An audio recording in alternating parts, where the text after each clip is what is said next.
À ton avis, qu'arrive-t-il à un animal sauvage lorsque tu commences à le nourrir, lorsqu'il n'a plus rien à faire pour aller chercher sa nourriture? Il perd sa capacité à aller chasser, il devient docile, il ne peut plus aller chercher les trucs qu'il veut lui-même. Et quand tu le remets dans la nature, il devient incapable de chasser, il devient dépendant de toi et retourne vers toi comme un animal domestique. Il perd ce truc qui une fois faisait de lui un animal sauvage et fier. Il devient un chien docile et maigre. S'il ne fait pas gaffe, la même chose peut arriver avec l'IA. Je pense sincèrement qu'il y a deux façons d'utiliser l'IA. Et je ne suis pas un de ces gens qui croient que l'IA va détruire l'humanité, l'IA va nous prendre notre vie, l'IA va nous prendre notre travail. Non, je prends sincèrement qu'il y a deux manières d'utiliser l'IA. Et j'essaierai de te démontrer ces deux manières à travers cette vidéo. J'essaierai de te donner les avantages et les inconvénients de ces deux manières. Et comme beaucoup le font aujourd'hui, ils utilisent l'IA juste pour utiliser, ils utilisent l'IA comme des mongols. Ils utilisent l'IA pour répondre à toutes leurs questions. J'ai énormément d'amis qui, chaque truc qu'on leur donne, chaque exposé, chaque problème qu'ils rencontrent, ils ne cherchent pas eux-mêmes une solution de base par eux-mêmes. Ils vont directement voir l'IA pour qu'elle lui donne directement toute la solution au problème. Que penses-tu qu'il arrive? La personne ne se développe pas eux-mêmes.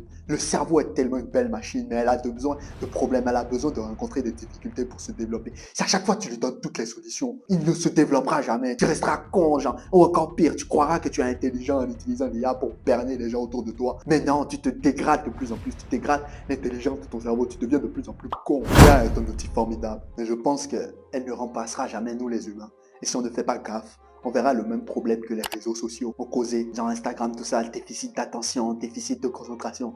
L'IA va ramener ce même problème si on continue d'utiliser cette IA de la première manière. Si tu continues de ne pas utiliser l'IA pour enrichir les capacités de ton cerveau, tu utilises juste l'IA pour trouver directement les solutions à tes problèmes. Tu ne réfléchis pas par toi-même. C'est comme si tu veux séduire une fille. Et tu vas voir l'IA, tu lui demandes, ouais, comment je fais pour séduire une fille? L'IA va te donner toutes les réponses à tes questions. Mais est-ce que cela t'aidera? Non. Mais imaginons, tu vas voir l'IA, tu lui demandes, quel message je dois envoyer à une fille pour la séduire? Il t'envoie le parfait message. Tu envoies le message à la fille. La fille est captivée, elle se dit, waouh, quelle personnalité tu dois avoir, quel homme beau tu dois être. Elle va en date avec toi. Et tu commences à bégayer. Tu ne peux pas genre tenir une conversation avec elle. Bien sûr, elle sera déçue. Bien sûr, elle va t'abandonner. Je ne sais pas si tu arrives à voir la manière dont je te parle d'utiliser l'IA. Mais si tu continues à utiliser l'IA comme un mongol de la première manière, tu risques littéralement de détruire dans un futur proche, dans un futur très proche, littéralement de détruire les capacités que tu étais censé acquérir par toi-même. Comme toute chose, il y a deux façons d'utiliser toute chose. Malheureusement, la première façon est la façon utilisée par beaucoup de gens. C'est comme avec les réseaux sociaux. Tu peux utiliser les réseaux sociaux soit pour te divertir, tu peux utiliser les réseaux sociaux soit pour voir des meufs avec des gros boules, ou tu peux utiliser les réseaux sociaux pour apprendre des choses. Tu peux faire exactement la même chose avec l'IA. Ce qui m'amène maintenant à mon deuxième point. La deuxième manière d'utiliser l'IA et que je pense être la meilleure manière de l'utiliser. Utilise-la plutôt pour te donner des pistes, pour que toi-même tu puisses trouver ces solutions. On va reprendre l'exemple de la meuf. Il y a un adage qui dit, quand j'ai faim, ne me donne pas à manger, mais apprends-moi à chasser. Tu peux littéralement utiliser l'IA pour apprendre à chasser. Imaginons qu'il y a une fille qui te plaît, tu ne sais pas quoi lui envoyer par message. Tu demandes à l'IA, quelles sont les qualités d'un homme plaît à une fille. L'IA te donne les qualités de cet homme. Et tu vas dans la vie réelle et tu vas expérimenter, tu vas développer ses qualités en tant qu'homme. Quand tu te retrouveras devant la fille et que tu lui présenteras ses qualités, c'est toi qui auras cette fille. Tu avais faim, dans ce cas, l'IA ne t'a pas donné à manger, mais elle t'a appris à chasser. Tu vois la différence subtile entre les deux manières d'utiliser l'IA. Et tu peux l'utiliser dans tout, dans les cours. Je sais qu'il y en a beaucoup parmi vous, il y en a beaucoup, gros, qui utilisent l'IA pour leur donner directement la solution à tous les théorèmes qu'ils recherchent. Ils utilisent l'IA juste pour trouver la solution à ces théorèmes.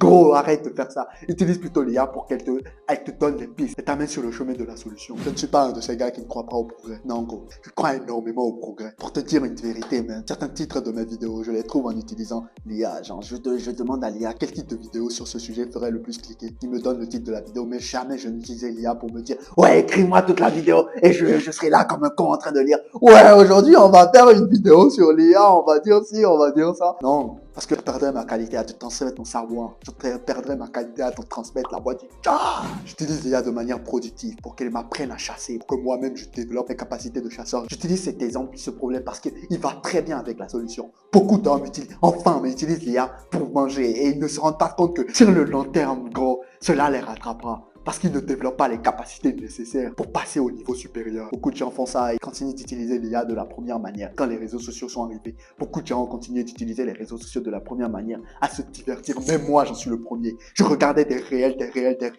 pendant des heures. Et après, j'allais me branler. Ils ont utilisé les réseaux sociaux de cette première manière. Qu'est-ce qui est arrivé par la suite? Ce qui est arrivé? Aujourd'hui, tout le monde sait les problèmes que les réseaux sociaux ont apportés. Si on avait utilisé les réseaux sociaux de la bonne manière depuis le début pour s'instruire, pour trouver des gens qui ont fait les choses que nous, on voulait faire, on n'aurait pas tous les problèmes que les réseaux sociaux causent aujourd'hui. La même chose peut se reproduire avec l'IA. On doit donc être très précautionneux avec la manière dont on utilise cette IA. Tu dois l'utiliser de la deuxième manière, pas de la première manière. Ne l'utilise pas comme un goal. Utilise-le plutôt pour atteindre ton goal.